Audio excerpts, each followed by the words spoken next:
Hi guys, today I want to talk about Zugzwang. Now first of all, Zugzwang is basically when it's your move, but you don't want to move because the move that you have to make makes your position worse. Now Zugzwang is most often seen in king and pawn endgames, and there's a simple reason for this, because if you have more pieces on the board, for example knights, bishops, then you probably have ways for improvement of your position, for let's say bringing a knight to a better square, or I don't know, something. And if you have just kings and pawns, then Zugzwang might arise. Now I think that the easiest explanation for Zugzwang is this position here.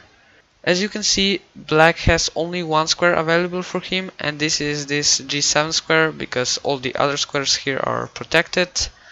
And black really doesn't want to move to g7, because if he does, then white is just going to promote to a queen. As you can see, black can't go back to this square to protect this pawn from promoting, so he has to go somewhere else, and now white promotes to a queen and he eventually wins the game. So here black had only one move available, and this move was just losing for black. Now of course black didn't want to go to this g7 square, but he absolutely had to because it was his move. And that's a typical example of Zugzwang.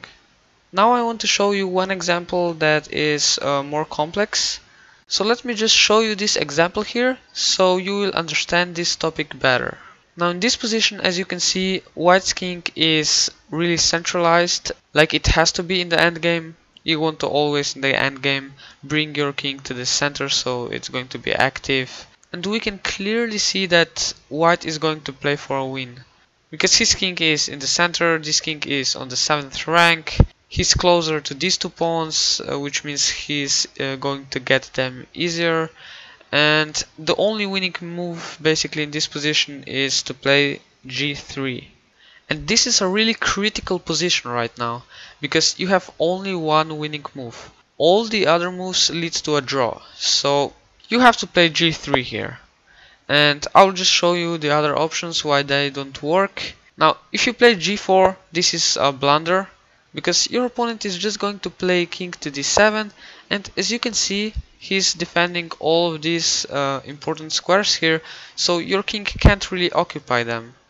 And now, I mean, what are you going to play? You can push your pawn forward, but black is just going to play his king to e7, and there's no way you're going to ever come to his position. You can see that this is a complete draw, and when you move back, then he's going to move forward, and this is just a draw here.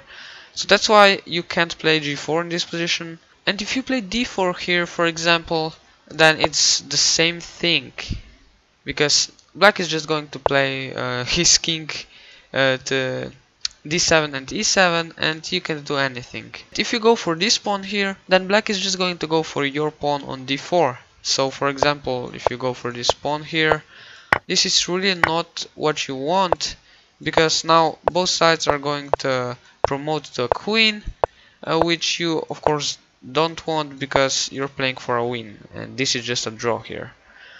And the only chance if you want to do something here is to play g4, and this is again a draw, because now it's the same thing.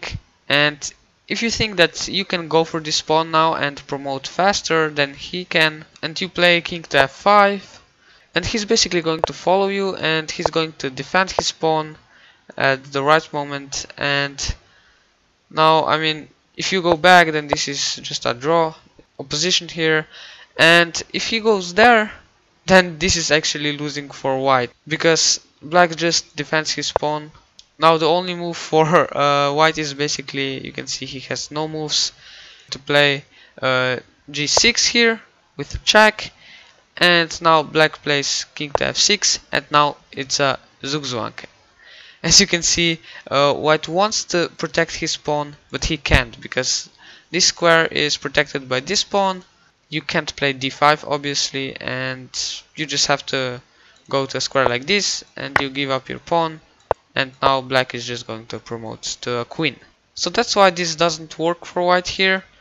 And the last option that isn't g3 in this starting position is to move your king. And if you go to this f5 square with your king, then black is going to go to this d6 square, and you're not fast enough, like we saw before. Here, I mean, both players are going to promote at the same time, and you really don't want this. So that's why here white can push his pawn if he wants, and now you're going to go for this pawn anyway, and both players are going to promote at the same time again. So this is just a draw, and that's why the only winning move is g3. Now let me show you why this move is the only move in this position. I mean, black doesn't have any moves with his pawns, of course, because then he would take the pawns, and this also doesn't work because you play g4, and now he has to move to one side, and I mean, if he goes there, then you go for this pawn, and if he goes there, you go for this pawn, and this is just winning for white. So that's why he has to move his king. Now this obviously doesn't work because of this. You get the pawn and you promote a queen. So you can see that the only move is basically king to d7, like in all previous lines. And now if you play king to f5 trying to go for this pawn, then he's basically going to go there with his king. And now he's not going to go for this pawn, but he's rather going to go for this pawn first. So here he plays c5, and now if you take, he just goes for your pawn here, and this is going to be a draw. So that's why this move doesn't work, and the only move again is to play g4. And you're just basically going to win with those tempos, because it's going to be a Zugzwang. Okay, so now black plays king to e7. Again, I mean, this is the only move here. And now you play g5. And now the position is just winning for you, because again, black can't go anywhere here because you would get this pawn here. And he can't play, for example, g6 because you would play simply d4, and he has no moves. He can't move this pawn, he can't move king anywhere because you would take one of his pawns. So that's why he has to play this move again, king to d7, and now you go for this pawn. So the difference is that your pawn is really far advanced now, and it's on this g5 square when the king is pretty far away. So now you can play king to f5, and if he decides to defend his pawn here, then okay, now you keep on attacking this pawn here.